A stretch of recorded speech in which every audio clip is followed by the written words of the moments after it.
Ephesians chapter 2, verse 1 to 4 or 5. By grace through faith. And you were dead in the trespasses and sins, in which you once walked, following the course of this world, following the prince of the power of the air, the spirit that is now at work in the sons of disobedience. Verse 3. Among whom we all once lived in the passions of our flesh, carrying out the desires of the flesh and the mind, and were by nature children of wrath, like the rest of mankind. Verse 4. But God, being rich in mercy, because of the great love which He loves us, even when we were dead in our trespasses, made us alive together with Christ. By grace you have been saved. May the Amen. good Lord bless the reading of His word. By grace, you have Been saved. been saved. Okay, so kung basahon mo ang aton passage, verses 1 to 5, you will find out that it can be divided into two parts, no? It talks about the misery of man and the mercy of God. Liwaton ko ha? The misery of man and the mercy of God. Kag ining duha ka kamaturan, they are of course connected. Tungod nakit-an sang Ginoo ang aton miserable nga kondisyon, that is the reason why He was moved to pity us. So hindi niya siling nga separate ni sila nga kamaturan. They are related. The misery of man, the mercy of God. As usual, hinaya nga aton pagtuon. One point at a time lang kita. So ang aton konsentratahan subong inilang yaanay ang misery of man. Kay kinahanglan maintindihan ta kung ano kita ka miserable. Kag kung ang Ginoo, He was really moved to pity us. Kag importante man nga ma-realisar gid ni naton, because if you don't realize how miserable you are, you also won't realize that you need God's mercy. Di ba? Pero I'm getting ahead of myself, balikan ka lang na ang ina nga punto. Nga importante nga marilisar ta kung ano kita ka miserable, kay that is also what will prompt us, move us, nga mangayo gid sang kaluoy, kag magpalapit gid sa Ginoo para makaagom sang iya kaluoy. So those two points are related. But as I said, we will focus first of all on the misery of man. So basahon taliwat, nagbalik ko actually Brad sa NIV. Kay I realized nga daw sa post niya intindihon mo. So may NIV na lang gid kita. As for you, you were dead in your transgressions and sins, in which you used to live when you followed the ways of this world and of the ruler of the kingdom of the air, the spirit who is now at work in those who are disobedient. So, ari ang pagkamiserable sang tao, gin-describe ni Pablo. Number 1, he is dead in sin. Number 2, he is deceived and therefore disobedient. I-explain ko lang karon kung naghambal ko, deceived and disobedient. Pero based man nagyapon sa ginbasa ta sa verse 2. Basahon ko liwat ang verse 3. All of us also lived among them at one time, gratifying the cravings of our flesh and following its desires and thoughts. Number 4, miserable ang tao because he is depraved. So kagina, dead, deceived and disobedient. Dason, ining duha gin isa ko kay tungod konektado sila mo. Then number 3, depraved. And number 4, basahon ko ang verse 3, liwat, no? Like ang latter part, like the rest, we were by nature deserving of wrath. Number 4, damned or condemned. So once again, so that very clear, man is miserable because he is dead. He is deceived and disobedient. Okay? He is depraved. And finally, he is damned. Okay? Balikan ka ining pagiging dead sang tao. Hambal sa Bible, he is dead in his transgressions and sins. Kita ni actually, sang una, sang wala pa nato na baton, si Jesus Christ, ang bilang aton personal nga manluluwas. Ano ba lang butslingon nga ang isa ka tawo dead? Di kung patay, una hindi kagiho. Wala huna-huna, wala animo, he lacks consciousness, he has no power at all. Amo na ang butslingon sang physical death. Because he has no life, he cannot do anything. Now, i-apply tani sa spiritual sphere. Kung ang tao, wala sang Holy Spirit, hindi siya luwas, wala siya sang kabuhi sang Diyos sa iya ko galingon, ang buwa sina, he cannot do any spiritual good. Basahon ko ang Romans 8, 6-8. Kay ining related nga verse nini explains what it means to be dead in sin. Romans 8, 6-8. Aring hambal sang Biblia. The mind governed by the flesh or by the sinful nature is death. But the mind governed by the Spirit is life and peace. The mind governed by the flesh is hostile to God. It does not submit to God's law, nor can it do so. Those who are in the realm of the flesh cannot please God. Klaro, hambal sa Biblia, kung wala pa kita sa Kristo sa aton kabuhi, patay kita sa kasalanan, kay tungod ang aton huna-huna, ang aton tagipusoon, ang aton affections, lubog sa kasalanan. Amo na iya, dira naton makita ang aton kalipayan sa kasalanan. Dira ang aton focus, ang huna-huna naton, ang ambisyon naton, ang desires is all about the lust of the flesh, the lust of the eyes, the pride of life. Amo na iya ang may gamhanan sa aton kabuhi. It is sin which governs our minds, kagambal sa Biblia, kung amo na ang kondisyon mo, spiritually, you are dead. Kaghambal niya, konklusyon niya, daw parehas man sa patay, sa physical nga sphere, nga cannot do anything, hambal niya those who are in the realm of the flesh cannot please God. Or in other words, ang tao nga makasalanan, and that is all of us, ha?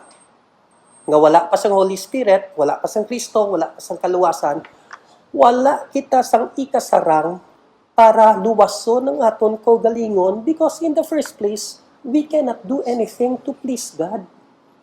Kay bisan arya ini dalom ni. Kung wala ka pa sang Kristo sa imo kabuhi, bisan maghimo ka sang maayo, ang motibo mo sa paghimo sang maayo, hindi maayo. Because when a person has no God, what he wants to please is himself. Iya man yapon ko galingon ang gusto niya palipayon. There is always a selfish motive even behind our doing of good. Grabe, no? So kung nga muna, patay gidya. Patay because he cannot do anything to please God. Okay. Number 2, basahon ko ang verse 2. You used to live in sin when you followed the ways of this world, butslingon, worldly kita, and of the ruler of the kingdom of the air. Sino din ginatukoy? Siyempre, Satan, devil, the spirit who is now at work in those who are disobedient. Grabe ni kakulbaan nga bersikulo. The evil spirit, the devil, is at work gali sa mga tao nga wala pa kay Kristo. Kita ni sa una, before we receive Jesus Christ. And the reason why we are disobedient is because grabe ang paghikot sang demonyo sa aton tigipsuon, wala lang kita kabalo. Now, I will explain what that means. Kag mabasa ko liwat sang mga related nga verses. 1 John chapter 5 verse 19. 1 John chapter 5 verse 19. Basahon ko ha. We know that we are children of God. And the whole world is under the control of the evil one. Ang bilog ko ng mga kalibutan, para sa dalom sa gahom ni Satanas. And we belong to the world sa una. So, basi mamangkot pagid ka mo, ano ang butslingon sini nga the world is under the control of the evil one, He is the prince or the ruler of the, ano nga, balda ka ginasagin basa, ta? The ruler of the kingdom of the air. Ina-explain, gusto kong gina-explain mo. And how come nga kung may working ang demonyo sa aton kabuhi, ang resulta, disobedience. It is because of the power of deception. Area? Revelation 12 verse 9. Revelation verse 12, chapter 12 verse 9. The great dragon was hurled down, the ancient serpent called the devil, who leads the whole world astray. Sa ibang nga translations, who deceives the whole world. Please remember, how did Eve sin? Paano siya nanging disobedient? Kaya ginlin lang siya ni Satanas. She was led astray by the devil. So how does the devil work in the hearts of people so that they become disobedient? How does, anong answer dra? By means of deception. Ginapapati niya kita sa iya mga binutig. How does he spread those lies? Oh, I might be wrong here, ha? I will not say nga perfect ako sa pag-interpret ng Bible, ha? Pero basahon ta to liwat, he is the ruler of the kingdom of the air. Ang nagsulod niya sa mind ko, right or wrong, do lapit-lapit ni sa airwaves, ha? Ang buot ko lingon nga ang si Satanas ang kontrolado sang mga pamaagi sa pagpalaptak sang mga binutig.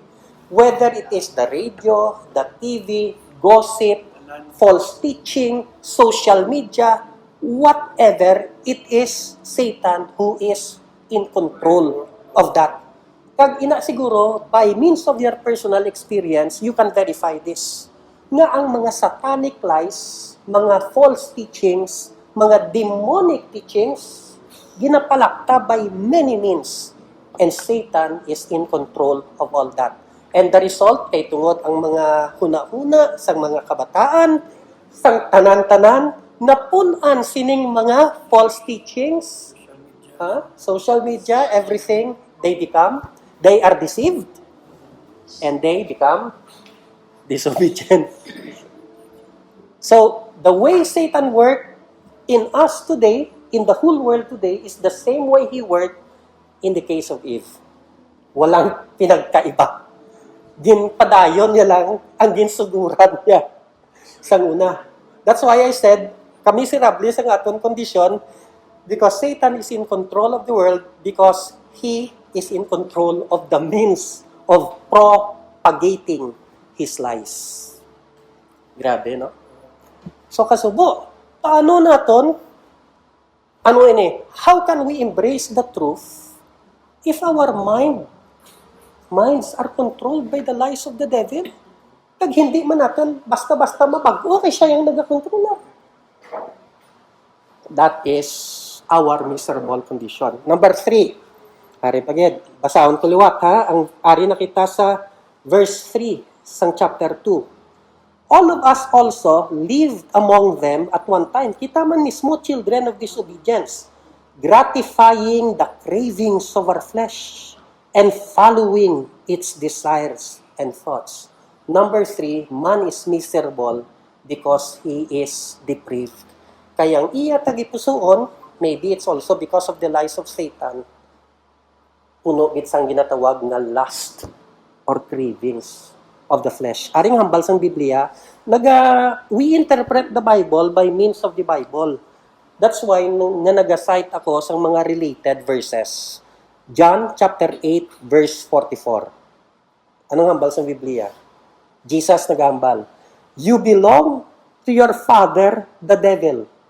You want to carry out your father's desires.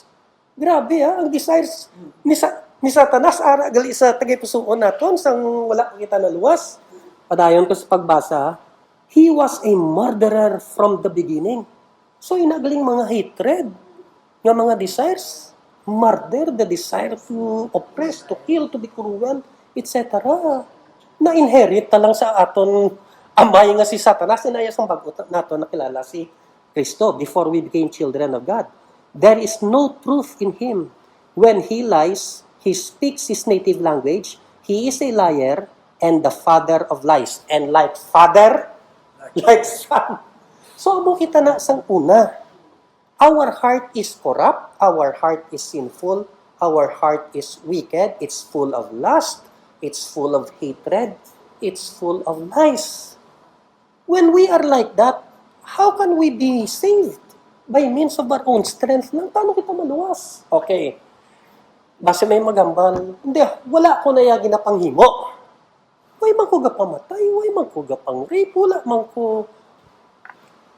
Well, the problem is, sunod sa ginbasa ta sa verse 3, basahon ko liwata, all of us also lived among them at one time, gratifying the cravings of our flesh and following its desires and thoughts. Depravity is not only a matter of deed, it's also a matter of thoughts. Once again, related verse. Hambal ni Jesus, Matthew 5:27 to 28. You have heard it said, you shall not commit adultery. But I tell you that anyone who looks at a woman lustfully has already committed adultery with her in his heart. Kaya God looks at the heart mo. So, ang pagka-sinful sang tao, hindi lamang niya siling sa hinbuhat niya. Sa iya ginapaminsar, dira pa lang tapat na. Kaganong resulta? Number 4. Hambal sa Biblia,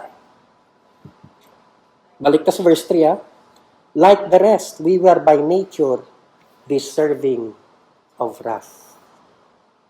Condemned kita. Ara kita sa idalom sang kaakig sang Ginoo kontra sa kasalanan. Why is God so angry? Because He is holy.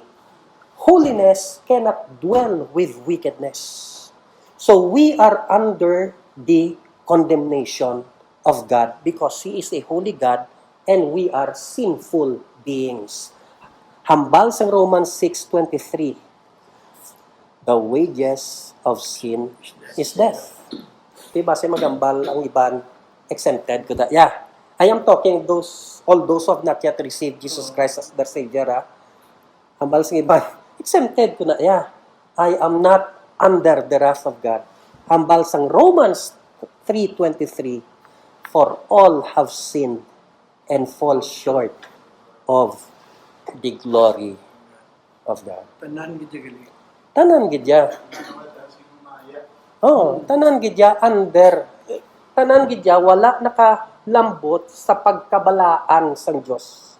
We fall short of the glory of God. The glory of God is His perfect holiness. Because we are sinners, we fall short. Wala gid kita kalambot. Consequence, we are all condemned. Okay, reviewon ta. Dead, deceived and disobedient, depraved, damned. Ang question subong, how then can we be saved? Of course, the answer, with man, it is impossible. But with God, all things are possible. Pero in ang second part, sa next session na lang na yan, subong niya, ang konsentrasyon ta, with man, it is impossible. Now, it is very important that we realize this. Manog ending na ko We need to realize our helplessness. Kinanglan madulaan gid kita ya sang tanan nga pagsalig sa aton kaugalingon. May ara strange nga bersikulo sa Gospels. Hambal ni Jesus. Kalaw ay sini ilungguhon mo. Do gusto ko ilungguhon para ang puwersa niya bala mabatyagan mo gid bisan pa malainan kasi mabatyan. Okay, English ko na lang. Ang bali Jesus, the prostitutes and the corrupt tax collectors, government officials will go ahead of the religious leaders into heaven. Una pa sila nga makasunod sa langit.